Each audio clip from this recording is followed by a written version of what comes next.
एक समय की बात है। लक्ष्मी नगर में एक बड़ा जंगल था। उस जंगल में सोनू नाम का एक हिरन रहता था, जिसे जंगल में रहते हुए काफी साल हो गया था। सोनू का इस दुनिया में कोई नहीं था। कुछ महीने पहले ही उसका माँ बाबा गुजर गए थे।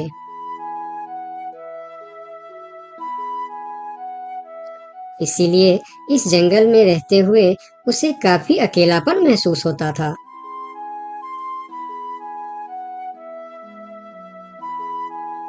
कितना बड़ा जंगल है हमारा, लेकिन फिर भी एक अजीब सा अकेलापन महसूस होता है।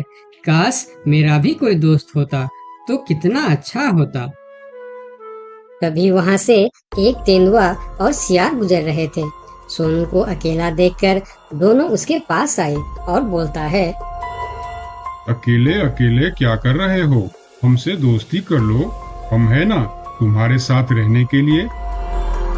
क्या मैं तुम दोनों से दोस्ती कर लूं? तुम लोगों को काम है दूसरे को बेवकूफ बनाना और उनका खाना चुराना और परेशान करना। तुम दोनों से दोस्ती करके मैं गलत चीजों के अलावा और कुछ नहीं सीखने वाला। इससे अच्छा तो मैं अकेले ही ठीक हूँ। अब तुम दोनों यहाँ से जा सकते हो। अभी तो तुम हमारी दोस्ती को ठुकरा रहे हो, लेकिन वक्त आने पर तुमको हमारी दोस्ती की अहमियत पता चलेगी, देख लेना। ये कहकर वह दोनों वहां से चले जाते हैं। उन दोनों के चले जाने के बाद हिरन कुछ देर बाहर बैठा रहा। फिर धीरे धीरे शाम हो गई। तब हिरन भी घर के अंदर चला गया। अगले दिन सुबह जब हिरन अपने घर के बाहर बैठा था, तब हिरन ने देखा कि एक छोटा सा हाथी जो उसकी उम्र का था, वह धीरे धीरे उसके पास आ रहा है और उनके पास आके कहा, कैसे हो प्यारे हिरन? मेरा नाम गोलू है। मैं आज ही इस जंगल में आया हूँ। तुम्हारा नाम क्या है? क्या तुम इस जंगल में रहते हो? मेरा नाम है सोनू और इसी जंगल में मैं जन्म से ही रह रहा हूँ। तुम कहाँ से आए हो? तुम्हारे साथ और कौन कौन है? मैं पास की जंगल से आज ही आया हूँ। मेरा इस दुनिया में कोई नहीं है।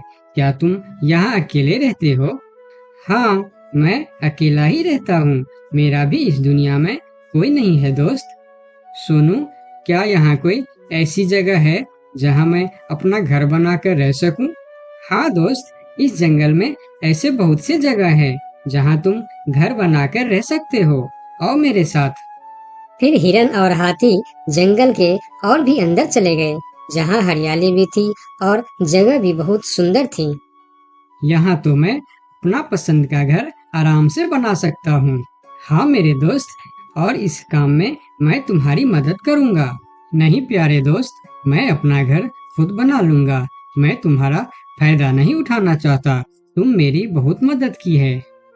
ये सुनकर भी हिरन ने उसकी मदद करने का फैसला नहीं बदला और काम पर लग गए। जंगल से अच्छी लकड़ियाँ और पेड़ इकट्ठा करके दोनों ने मिलकर 2 दिन के अंदर ही एक झोपड़ी जैसा घर बना डाले। तुम्हारा बहुत बहुत शुक्रिया दोस्त। अगर तुम नहीं होते तो मैं इतना आसानी से ये घर नहीं बना पाता। शुक्रिया की कोई जरूरत नहीं है। तुम मेरे प्यारे दोस्त हो। ये तो मुझे करना ही था। उस दिन से दोनों की दोस्ती और भी गहरी हो गई। इधर शाम होने वाली थी। हिरन अपने दोस्त से विदा लेकर अपने घर की ओर चलना शुरू किया। हिरन रोज हाथी के घर आता और दोनों सारा दिन साथ ही रहते थे। एक साथ खाते थे और मजे भी करते थे। एक दिन सोनू हिरन हाथी के घर नहीं आया तो उसे हिरन के लिए चिंता होने लगा। वह फिर चलकर हिरन के घर जा पहुंचा। अरे क्या हुआ दोस्त, तुम आज मेरे घर क्यों नहीं आए? तुम्हें ना देखकर मैं बहुत परेशान हो गया, इसीलिए मैं इधर चला आया। दोस्त, मेरा तबीयत खराब है। पूरे शरीर में बहुत दर्द हो रहा है। मैं ठीक से खड़ा भी नहीं हो पा रहा हूँ।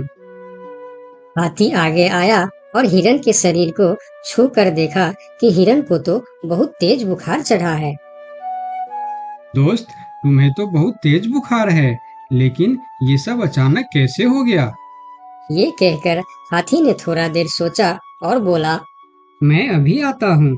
तुम बिल्कुल चिंता मत करना, तुम ठीक हो जाओगे। इतना कहकर हाथी वहां से चला गया और सोनू हिरन उसका इंतजार करने लगा, लेकिन कई घंटे गुजर जाने के बाद भी हाथी नहीं लौटा। हिरन निराश होकर बैठा रहा। थोड़ी देर बाद वही तेंदुआ और सियार उसके पास आ गए और कहने लगे, सोनू हिरन, तुम्हारी तबीयत का पता चला तो हमें बहुत दुख हुआ। ये देखो, हम तुम्हारे लिए खाना भी लेकर आए हैं। उन्होंने कुछ फल हिरन के सामने रख दिए और फिर उसको खाने के लिए कहते हैं।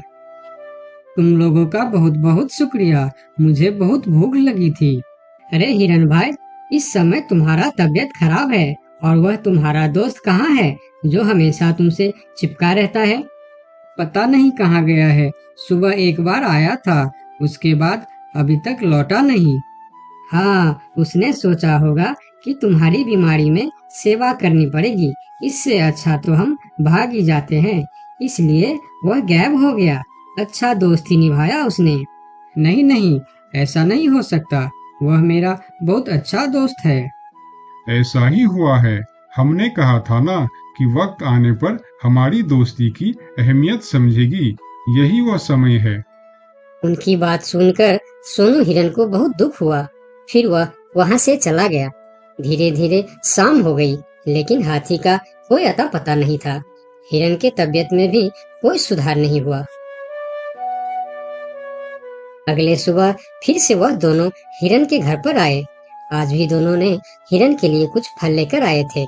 हिरन बहुत खुश होकर खाने लगा। उसे अपने आप पर शर्म आ रहा था कि जिन जानवरों को वह बुरा भला कह रहा था, आज मुसीबत में वही उसके काम आ रहे हैं। वह हर बार उनका शुक्रिया कर रहा था और माफी भी मांग रहा था। फिर थोड़ी देर बात करके दोनों वहां से चले गए। कब तक हम इनकी नौकरी करते रहेंगे? अब अपने योजना को अंजाम देने का समय आ गया है, नहीं तो बहुत देर हो जाएगा। हाँ, तुमने बिल्कुल ठीक कहा। अब हमें और समय नष्ट नहीं करना चाहिए। आज ही हमें कुछ निर्णय लेना ही पड़ेगा। चलो चलते हैं शेर सिंह के पास। शाम के समय जब हिरन अकेला था, तब हाथी वहां पर पहुंचता। उसको देखते ही सोनू हिरन को बहुत गुस्सा आ गया। क्या देखने आए हो यहाँ? यही कि मैं जिंदा हूँ या मर गया? ऐसा क्यों बोल रहे हो दोस्त? मेरा पूरा बात तो सुनो। मुझे दोस्त कहकर मत बुलाओ। दोस्त वो होता है जो अच्छे और बुरे वक्त में साथ निभाए।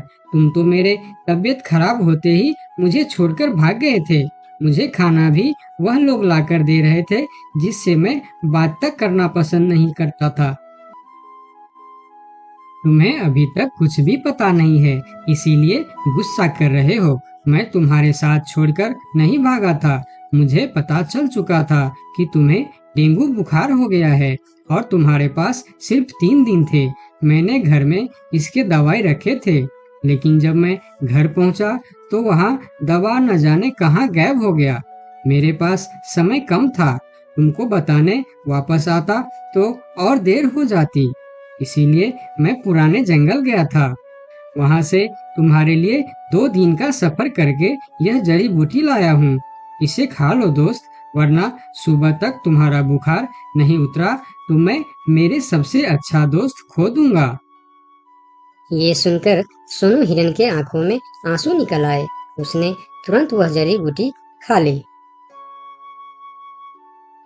मुझे माफ कर दो दोस्त, न जाने मैं कैसी तुम्हारी दोस्ती पर शक कर बैठा। यकीन मानो, तुमको वापस देखकर मुझे बहुत अच्छा लग रहा है। फिर दोनों ने बातें करने लगे। इतने में सोनू को अच्छा महसूस होने लगा। फिर वह उठकर खड़ा हो गया। अरे देखो दोस्त, मैं तो बिल्कुल ठीक हो गया।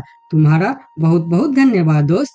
दोनों घर के बाहर बातें कर रहे थे, तभी वहां पर शेर सिंह को साथ लेकर वह दोनों आ गए। तुम लोगों के साथ ये शेर सिंह यहाँ क्या कर रहा है? शेर सिंह, यही वह हिरन है जिसे हमने आपके लिए तैयार किए हैं। ये सुनकर हिरन डर गया और फिर उसको समझ में आया कि ये दोनों क्यों इसका सेवा कर रहा था। इधर शेर सिंह हिरन को शिकार करने के लिए आगे आया। तब हाथी बोला, मेरे रहते तुम लोग मेरे दोस्त को कुछ भी नहीं कर सकता। ये कहकर हाथी आगे आया और जैसे ही शेर सिंह ने हिरन की तरफ कदम बढ़ाया, हाथी ने शेर सिंह को जोर का टक्कर मारा और शेर सिंह दूर जाकर गिरा और उसकी कमर का हड्डी टूट गया और वह उठ भी नहीं पाया। यह देखकर तेंदुआ और सियार जल्दी जल्दी वहां से भाग गया।